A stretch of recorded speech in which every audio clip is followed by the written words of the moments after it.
and welcome to the new Dalton.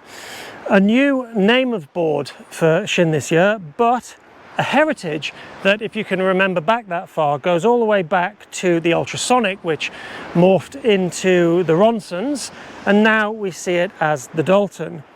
Now the Dalton is the only board in the range that has a spread toe carbon on the deck and base, and this gives you an idea of what this board's going to be like. And if you're thinking it's quite a reactive, tactile bit of kit, you'd be right.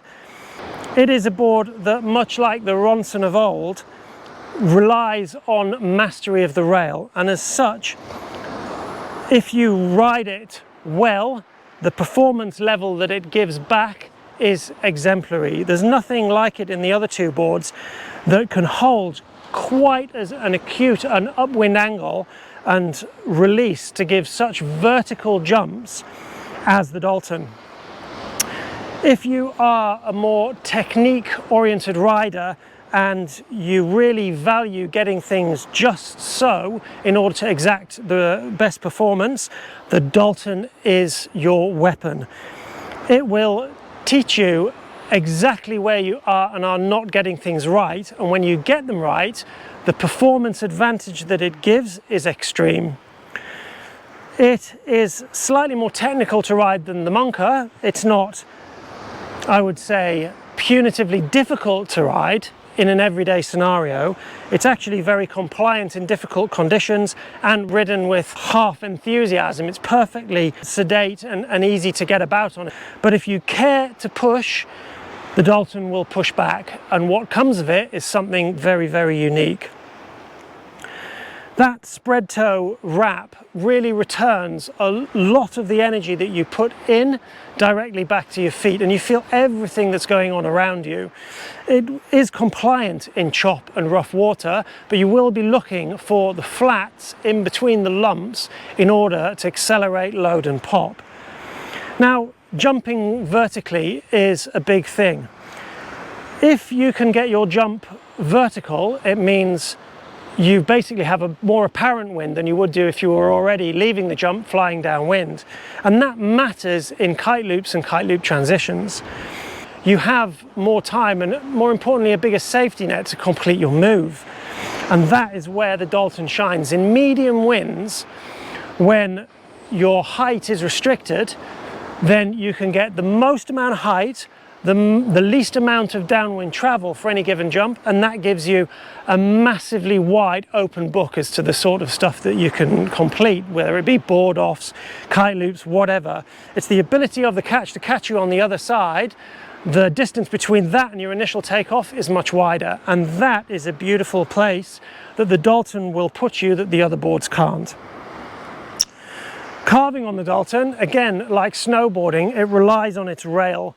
So if you engage that rail and you are the master of that rail, it will throw up a wall of spray, the likes of which the other boards can't. In terms of practicality and all-round use, with the right stance and the right board angle and technique, the Dalton's capable of upwind angles and apparent wind board speeds that the other boards in the range can't match. So it's pretty devastating in medium winds when you get it right. The footpack setup on the Dalton is probably more critical, as it's a more technical board, than any other board in the range, and the new footpacks do a brilliant job of that. There's so many different axes of adjustment on these things that it really does pay to spend some time tweaking, tuning and moving them around, thinking about it. So a lot of people have reverence for the old Absinthe, and rightfully so, because I absolutely love that board too. For me though, it came unstuck when I really started to push, and that was always the thorn in its side for me personally. The Dalton takes care of that. The Dalton goes where the Absinthe couldn't, but there's a price to pay. In that medium range where you turn up to the beach half cut and with a hangover, the Dalton requires your concentration. It doesn't do mindless.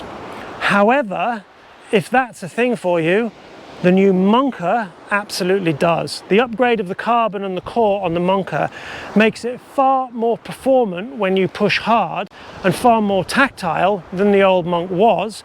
So that's exactly where the Absinthe has gone.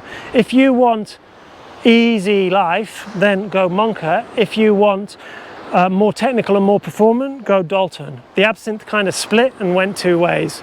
That's how I see it anyway. And the Dalton is the more performance side of that split. So there you have it. That's my take on the Dalton. It is a thinking rider's board. It will give so much more back to those who are prepared to put in the mental energy to it. It has capabilities over and above anything else in the range, but to access that, you're going to have to engage your noggin. It's not a difficult board to ride. It's not a harsh board to ride. It's very forgiving in many ways, but it is a great tutor in how to ride a kiteboard properly.